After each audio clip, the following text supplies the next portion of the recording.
Morning to all. Today we are going to start the first chapter of chemistry, that is solutions. Okay. So पहली बात, हम solution से क्या जानते हैं, क्या समझते हैं? सॉल्यूशन क्या है? एक होमोजीनियस मिक्सचर है. ओके. तो होमोजीनियस मिक्सचर मतलब उसका जो कॉम्पोजिशन होगा वो यूनिफॉर्म होगा.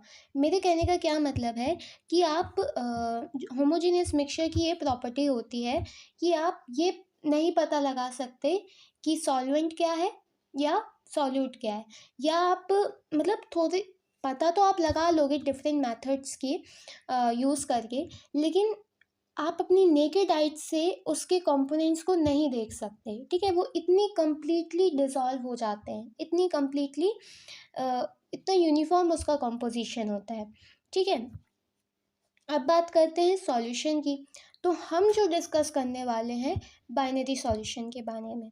ठीक है, उससे पहले सॉल्यूशन में हमें दो चीज़ें, दैट इज़ जो सॉल्यूशन है वो किससे मिलके बना है. ठीक है, उसकी अगर हम यूनिट्स के बारे में देखें तो वो सॉल्वेंट और सॉल्यूट का कॉम्बिनेशन है. किसका कॉम्बिनेशन है? सॉल्वेंट का और सॉल्यूट का. अब जो सॉल्यूट है, ठीक है, वो एक भी हो सकता है, दो भी हो सकता है, उससे ज़्यादा भी हो सकता है. और लेकिन उसकी क्या खास बात होती है, वो सॉल्वेंट से कम अमाउंट में होगा. सपोज आपका कोई सॉल्वेंट है, ठीक है, वो 100 ग्राम का है. हम बाइनरी सॉल्यूशन की बारे में बात कर रहे हैं. तो हमारा कोई सॉल्वेंट है, वो 100 ग्राम का हमने लिया, तो हमारा जो सॉल्यूट होगा वो उससे 100 ग्राम से कम होगा, 100 ग्राम से ज़्यादा नहीं हो सकता. ठीक है, अब बात आती है सॉल्वेंट की. तो जो सॉल्वेंट है, क्या सिर्फ इतना ही है कि वो ज़्यादा अमाउंट में होता है, लेकिन एक ध्यान रखने वाली बात क्या है, सॉल्वेंट एक ऐसा कंपोनेंट है जो कि हमें सॉल्यूशन के फिजिकल स्टेट को डिफाइन करने में हेल्प करता है. ठीक है, कैसे? अगर हमारा सॉल्वेंट लिक्विड है, ठीक है, तो हमारे सॉल्यूशन का फिजिकल स्टेट क्या हो जाएगा? लिक्विड हो जाएगा. जो चीज़ ज़्यादा होती है वो चीज़ सॉल्यूशन को डिफाइन कर रही है, तो इस केस में सॉल्वेंट है. ओके, अब बात आती है बाइनरी सॉल्यूशन की, जो हम पढ़ने वाले हैं. मींस हम एक सॉल्यूट और एक सॉल्वेंट की बात करेंगे. आई होप यहाँ तक क्लियर होगा. अब हम सबसे पहले क्या डिस्कस करने वाले हैं, कुछ एग्जाम्पल्स हम देख लेते हैं. लाइक अभी हमने डिस्कस किया था कि सॉल्वेंट एक ऐसा मटेरियल है जो कि सॉल्यूशन की फिजिकल स्टेट को डिफाइन करता है. उसके कुछ एग्जाम्पल्स, ये थोड़ा सा आपको ध्यान रखना पड़ेगा और याद भी करना पड़ेगा, क्योंकि क्वेश्चन पेपर में डायरेक्ट क्वेश्चंस आ जाते हैं. ओके, तो गैसियस सॉल्यूशन, बेस्ट एग्जांपल, अगर हमारा सॉल्यूट गैस है तो ऑक्सीजन, कोई भी दो गैसेस का मिक्सचर कॉमन.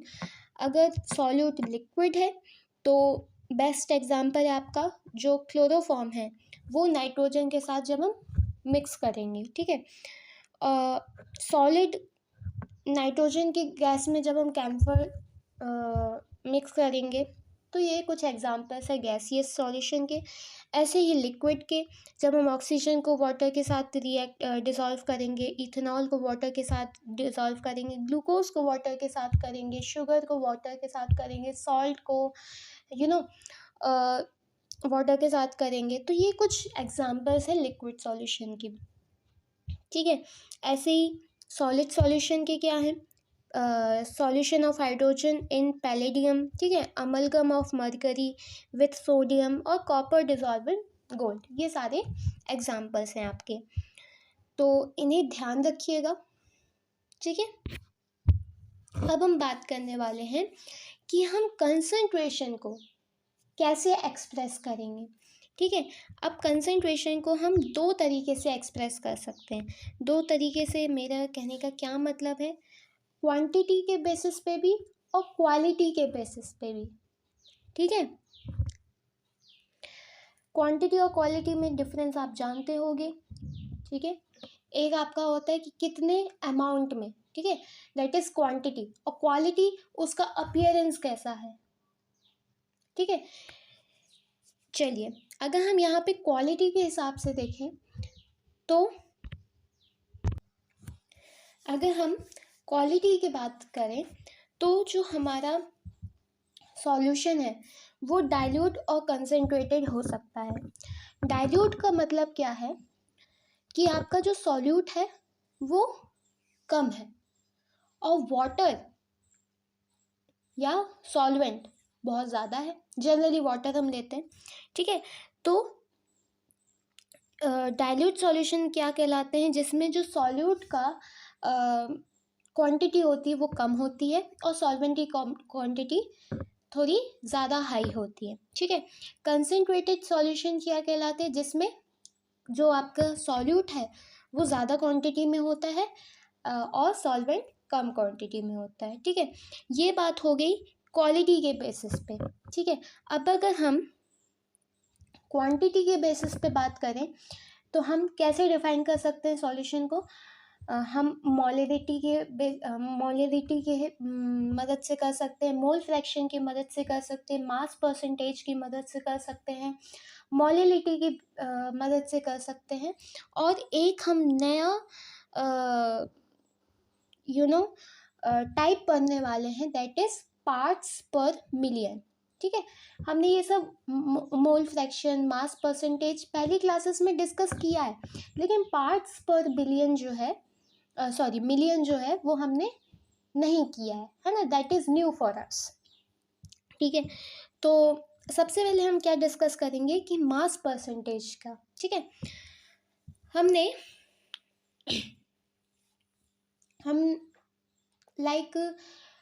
मार्क्स मिले, ठीक है, हमें एग्ज़ाम में मार्क्स मिलते हैं तो हम परसेंटेज निकालते हैं, है ना।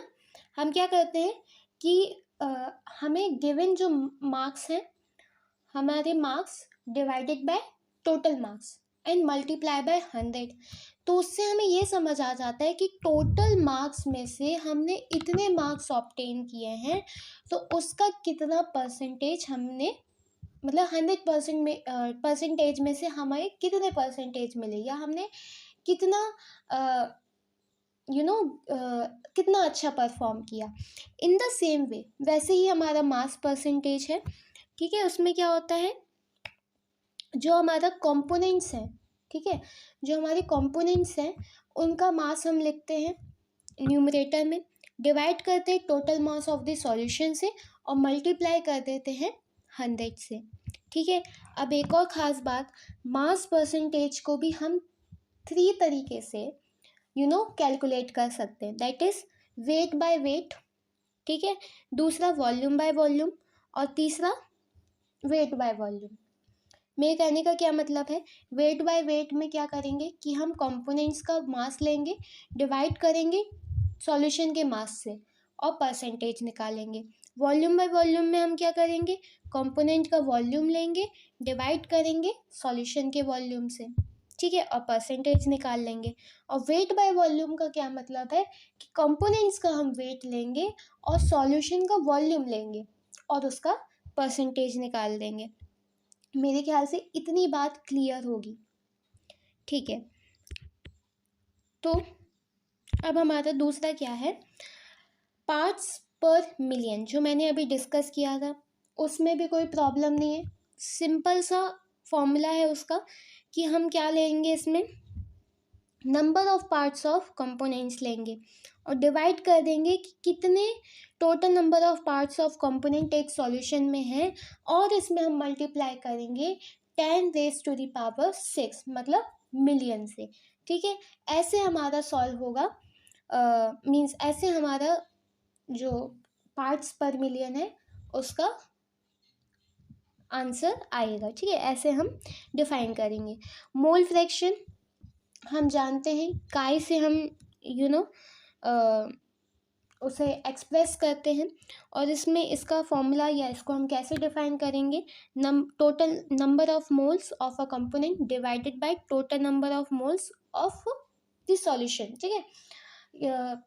लाइक सपोज हमें कंपोनेंट ए का मोल फ्रैक्शन निकालना है, तो हम क्या करेंगे, number of moles of component A divided by total number of moles of that solution.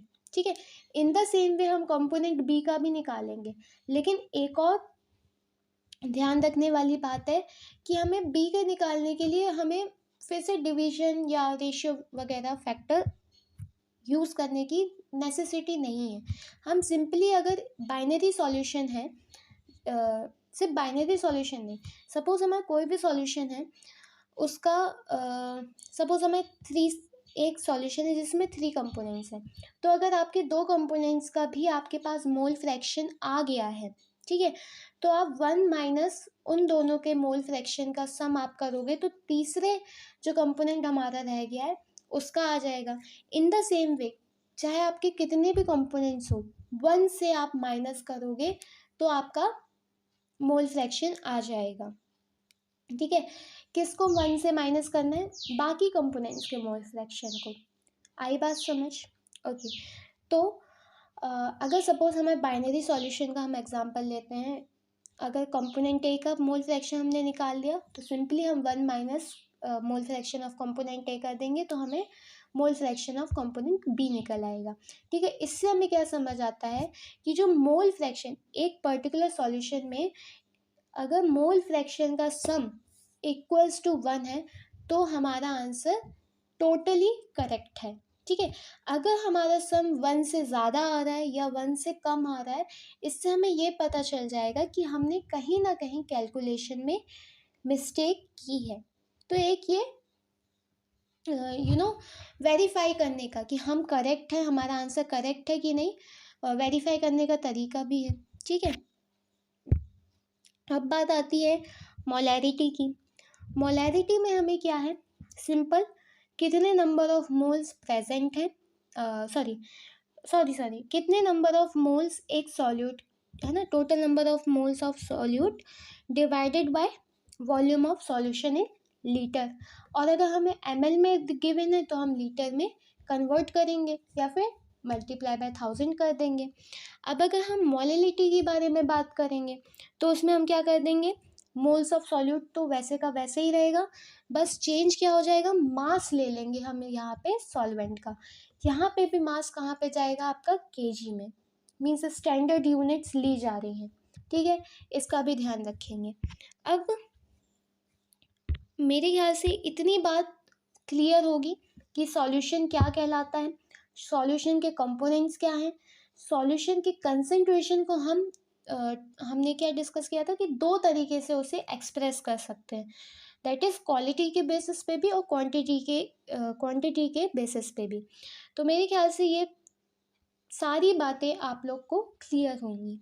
Okay, अब हम कुछ क्वेश्चंस भी कर लेते हैं जिससे आपको ये समझ आ जाएगा कि पर्टिकुलर फॉर्मूले को कैसे अप्लाई करना है और क्वेश्चंस कैसे पूछे जाते हैं।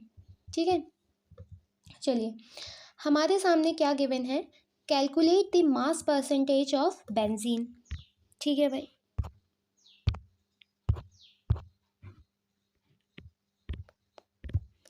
मास परसेंटेज ऑफ बेंजीन निकालना है एंड कार्बन टेट्राक्लोराइड। ठीक है, if 22 gram of benzene is dissolved in 122 gram of carbon tetrachloride. ठीक है, अब यहाँ से हमें क्या पता चल रहा है कि जो हमारा बेंजीन है वो क्या है, सॉल्यूट है। क्यों? क्योंकि कार्बन टेट्राक्लोराइड ज़्यादा अमाउंट में, मीन्स कार्बन टेट्राक्लोराइड आपका सॉल्वेंट हो गया और सॉल्यूट क्या हो गया, बेंजीन हो गया। ठीक है, तो सॉल्यूट और सॉल्वेंट का हमें दोनों का क्या गिवन है, मास गिवन है। सॉल्यूशन का मास क्या हो गया, ऐड कर देंगे सिंपली 124 ग्राम। ठीक है, अब हमसे क्या पूछा जा रहा है, मास परसेंटेज पूछा जा रहा है। हमने पहले ही डिस्कस किया था, सिंपली क्या है कि हमें जितना मास गिवन है divided by total mass of the solution and simply multiply by 100।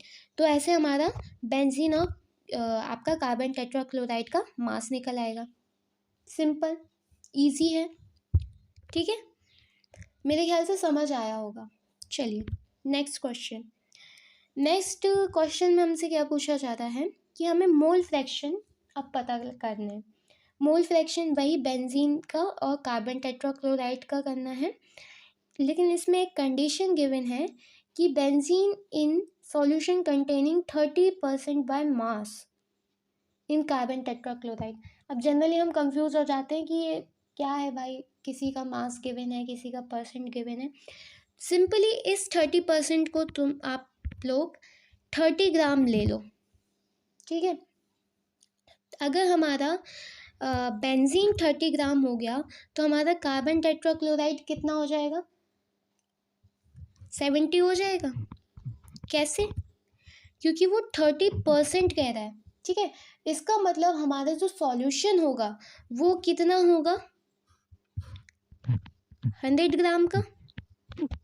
Suppose हमने सॉल्यूशन 100 ग्राम कंसीडर किया है, उसमें से हमारा बेंजीन 30 ग्राम हो गया, तो हमारा जो कार्बन टेट्राक्लोराइड है वो कितना हो गया, 70 हो गया, ठीक है।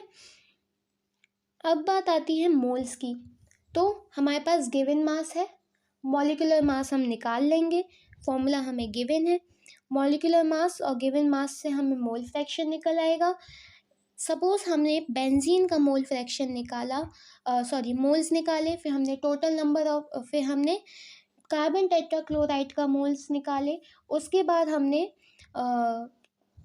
Given moles of benzene divided by total moles of the solution किया, तो हमें मोल फ्रैक्शन ऑफ बेंजीन निकल आया।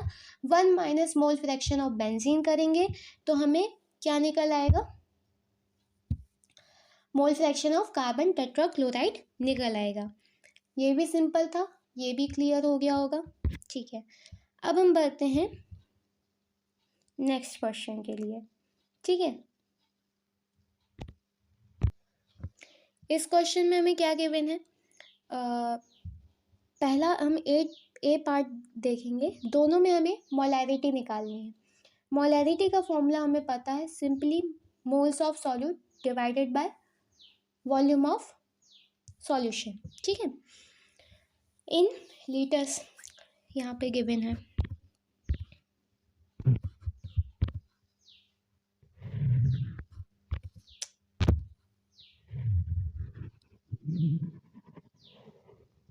ठीक है,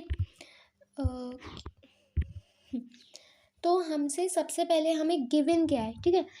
ये चीज़ ध्यान से सुनिएगा, कोई भी क्वेश्चन आप सॉल्व करते हैं सबसे पहले ये लिख लीजिए कि हमारे क्वेश्चन में क्या गिवन है, तो उससे हमें इजी हो जाएगा कि उसने पूछा क्या है और हमें इन गिवन वैल्यूज़ को कैसे यूज़ करना है और कैसे फॉर्मूले में पुट करना है, ठीक है। तो हमें क्या गिवन है, 30 ग्राम ऑफ CONHO3 गिवन है होल ट्वाइस, ठीक है भाई। उसके बाद हमें क्या गिवन है कि 4.3 लीटर ऑफ सॉल्यूशन है, ठीक है। हमें क्या पता लगाना है, मोलैरिटी पता लगानी है, ठीक है। गिवन हमारे पास गिवन मास है और इस बार तो लीटर भी दिया है, मतलब वॉल्यूम भी गिवन है, ठीक है। तो और हमें फॉर्मूला गिवन है, जो सॉल्यूट हमें सॉल्यूट का फॉर्मूला हमें प्रोवाइड किया गया है। तो हम क्या करेंगे, गिवन मास है ही हमारे पास, मोलर मास हम कैलकुलेट कर लेंगे, given mass by upon molar mass से हमें मोल्स निकल आएंगे, मोल्स हमारे निकल आए तो हम वॉल्यूम बाय वॉल्यूम कर देंगे, उससे हमारी मोलैरिटी निकल आएगी। मेरे ख्याल से बात क्लियर होगी। अब दूसरे सॉल्यूशन में हमें क्या गिवन है, हमें वॉल्यूम भी गिवन है, 2 वॉल्यूम गिवन है हमें, और एक मोलैरिटी गिवन है, और हमें मोलैरिटी फाइंड करनी है। तो हम क्या करेंगे, इस ऐसे केसेस में जब हमें 2 वॉल्यूम गिवन हो और एक मोलैरिटी गिवन होती है, तो जनरली हम M1V1 M2V2 का फॉर्मूला लगाते हैं, ठीक है। आपके पास किसका वॉल्यूम गिवन है, अनडाइल्यूटेड H2SO4 का गिवन है, ठीक है। मोलैरिटी गिवन है अनडाइल्यूटेड H2SO4 की, और डाइल्यूटेड H2SO4 का वॉल्यूम गिवन है। अब हमें मोलैरिटी किसकी फाइंड करनी है, डाइल्यूटेड H2SO4 की, लगा दीजिए फॉर्मूला, ठीक है। M1V1 इक्वल्स टू M2V2 किया, फॉर्मूले में हमने वैल्यूज़ पुट कर दी, तो हमारा मोलैरिटी निकल आएगी। आई होप सो बात क्लियर होगी, कितना सिंपल था, राइट। चलिए, ये लास्ट क्वेश्चन है जो कि आपका होमवर्क है, ठीक है। आई होप सो आपको सारी बातें जो मैंने आज डिस्कस की वो समझ आई होंगी। उसके बाद भी कोई डाउट होता है तो आप कमेंट सेक्शन में मुझे ज़रूर बताइएगा। इसके साथ ये क्वेश्चन तो आपको सॉल्व करना ही है, उसके साथ मैं डिस्क्रिप्शन बॉक्स में गूगल फॉर्म शीट में कुछ क्वेश्चंस मैंने शेयर किए हैं, उसको आप सॉल्व कीजिएगा। और इफ़ कोई आंसर आपका गलत निकलता है तो आप मुझे कमेंट सेक्शन में बताइएगा, मैं उसे डिस्कस करूँगी। और इफ़ कोई भी डाउट होता है तो आप मुझे ज़रूर बताइएगा। और thank you, have a nice day.